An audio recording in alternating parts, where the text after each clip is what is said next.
qui est des numéros d'identifiant blockchain et sur un hébergement en cloud privé souverain Secnum Cloud qui garantit un très haut niveau de sécurité sur les données.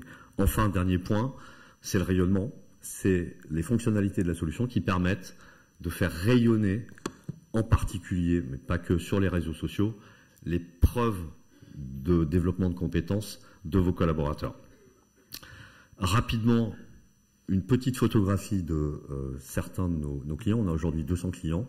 Donc vous voyez ici des logos d'entreprises et d'organismes de formation. Alors ce que je vous propose, c'est de rentrer dans le vif du sujet et de vous présenter la solution à travers une démonstration qu'on a préparée en amont et que je vais commenter. On va donc créer une formation certifiante, un micro-certificat avec une délivrance d'un badge et on a intitulé cette formation « Pitcher une solution de façon percutante ». Évidemment, c'était un peu logique. Vous voyez qu'on peut mettre un score pour la délivrance. C'est pas une obligation, mais on peut mettre un score. Ça veut dire un score minimum, évidemment. Voilà. On va évidemment lister quelles sont les compétences qui sont évaluées. Donc, on peut rédiger comme ça, ligne à ligne, ou on peut s'appuyer sur l'intelligence artificielle et en particulier ChatGPT qu'on a intégré et qui va me faire des propositions.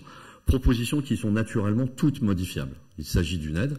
Je peux modifier ligne à ligne et je peux évidemment faire des suppressions complètes ou partielles des propositions qui me sont faites. On va maintenant designer la preuve de compétence. Donc on a différents formats à notre disposition avec des modèles. On va choisir un badge et on va personnaliser un des modèles qui est proposé dans la solution. Donc on a pris un badge orange, voilà. Et vous allez voir qu'on peut aller assez loin. On n'est pas obligé de sortir, d'aller dans Photoshop, de faire de l'import, de l'export. On peut tout modifier. On a des clients qui ont des modèles préexistants qu'ils ont pu directement intégrer. Pour le coup, on va changer, par exemple, la couleur de fond du badge et puis on peut rajouter quelques éléments. Par exemple, et on le verra tout à l'heure, je vais rajouter un QR code qui va faciliter l'authentification par un tiers de la véracité de ce badge. On va ensuite pouvoir rajouter, par exemple, le logo de l'émetteur, donc potentiellement le logo de vos organisations, qui peut apparaître directement sur le badge digital. Voilà, donc là on va rajouter le logo de Procertif. On va enregistrer ce modèle, on peut évidemment avoir plusieurs modèles de badges, de certificats, tout est libre dans la solution. Voilà, donc on a créé un titre, on a des compétences associées, le livrable. Donc maintenant, voilà, on pourrait à nouveau modifier les compétences. On va faire un focus sur l'évaluation dont je parlais tout à l'heure. Alors, on peut créer un protocole d'évaluation dans la solution et vous allez voir qu'on peut créer différents types d'évaluation. Donc, le quiz, vous connaissez, on y reviendra tout à l'heure. On peut créer la grille de l'expert, du jury, du formateur, c'est au milieu, ici, là. Et puis, troisième capacité de la solution sur l'évaluation, l'endossement 360. On va créer une grille, mais surtout on va définir des profils à qui un individu va envoyer un email pour inviter à compléter une évaluation et enrichir finalement l'analyse de ses compétences. Donc on va créer ici un petit quiz rapidement pour vous montrer comment on peut créer ces évaluations dans la solution et c'est pareil pour toutes les évaluations. On va créer des questions.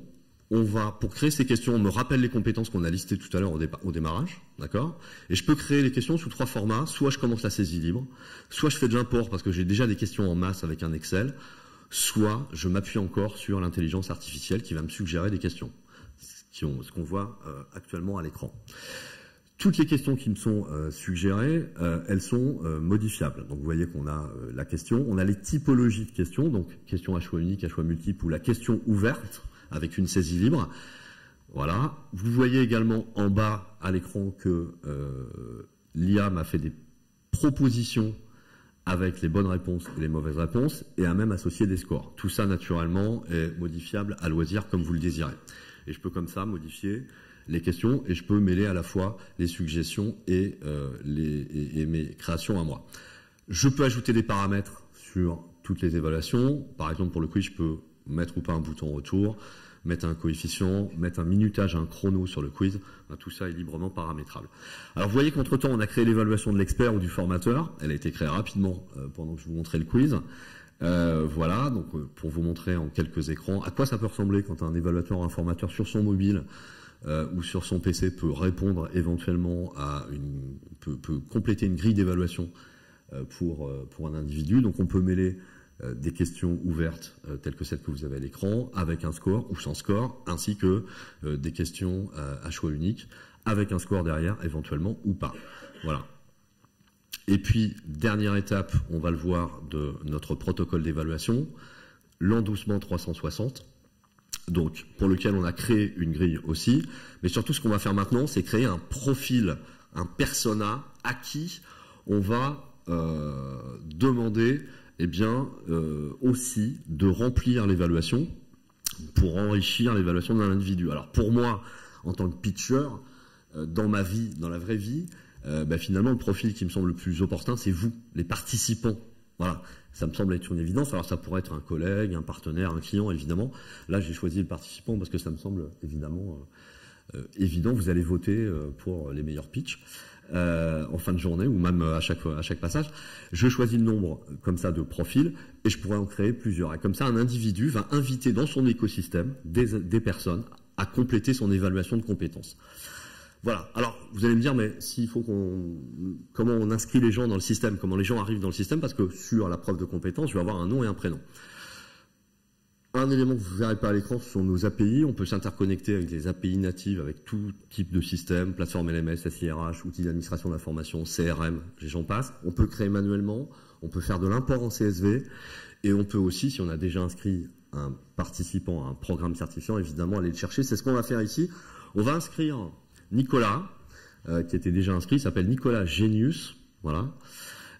Et Nicolas donc est inscrit à cette certification. Voilà, vous voyez qu'il est maintenant en attente. Petite parenthèse, on pourra aussi s'interconnecter avec les plateformes LMS via un connecteur SCORM qui permet d'aller déposer finalement cette étape de délivrance d'un badge ou d'un certificat comme dernière étape d'un parcours de formation sur une plateforme LMS.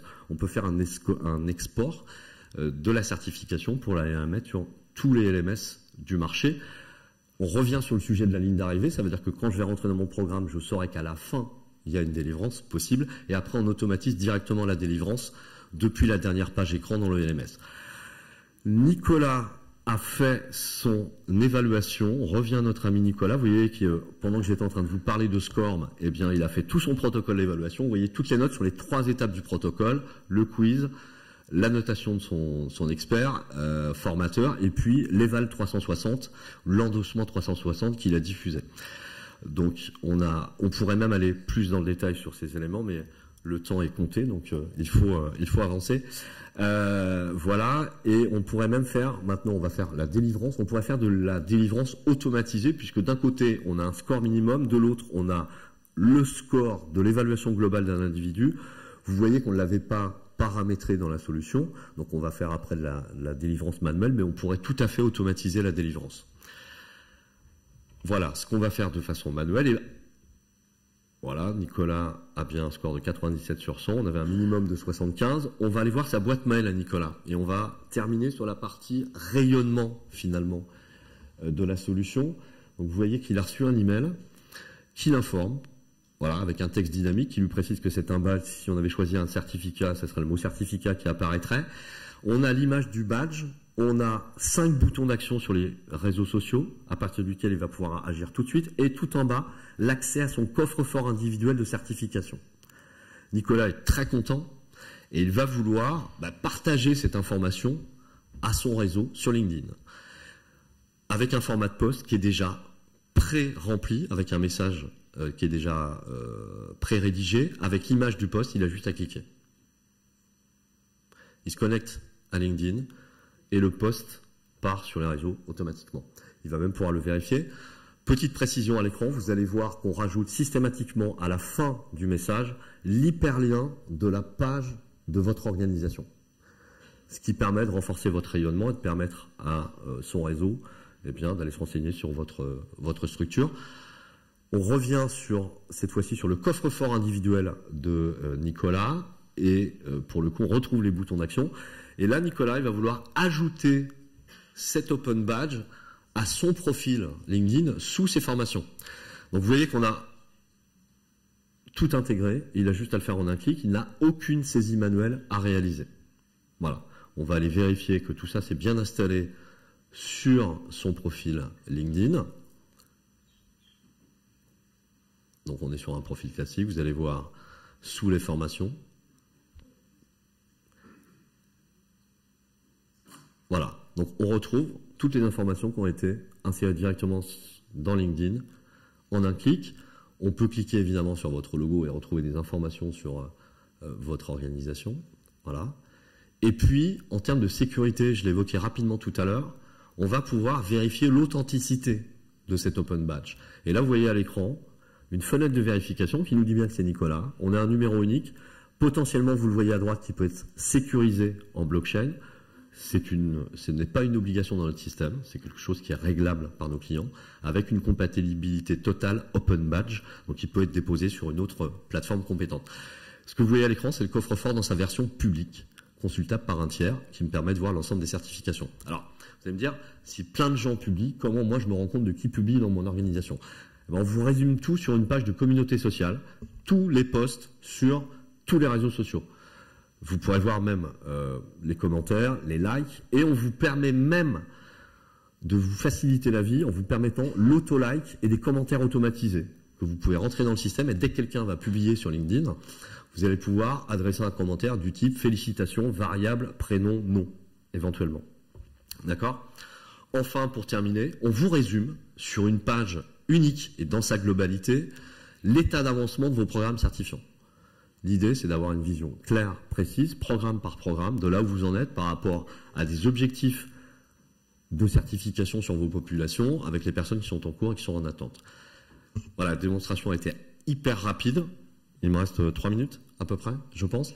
Je tenais juste à préciser que notre solution permet aussi, et ce n'était pas forcément l'objet aujourd'hui, mais d'assurer le contrôle qualité des organisations et des structures qui sont détentrices de formations qui sont inscrites sur le répertoire RNCP, RSCH France Compétences, et de piloter toute l'industrialisation de leur système de certification.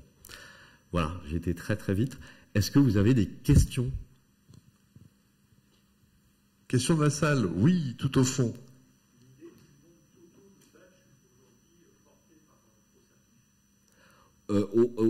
Porté au total, c'est-à-dire de gens qui ont été badgés, on est à plus de 500 000 au total. Donc on a quelques clients avec des très très gros volumes. Une autre variable un autre chiffre qui peut être intéressant aussi, au-delà de ce nombre-là, qui est quelque part relatif à notre activité, c'est surtout le pourcentage de personnes qui délivrent après avoir reçu un badge ou un certificat. On est sur un taux de publication qui est de l'ordre de 50% aujourd'hui, et qui est bien au-dessus de ce qu'on imaginait au départ. Voilà. Oui, une autre question.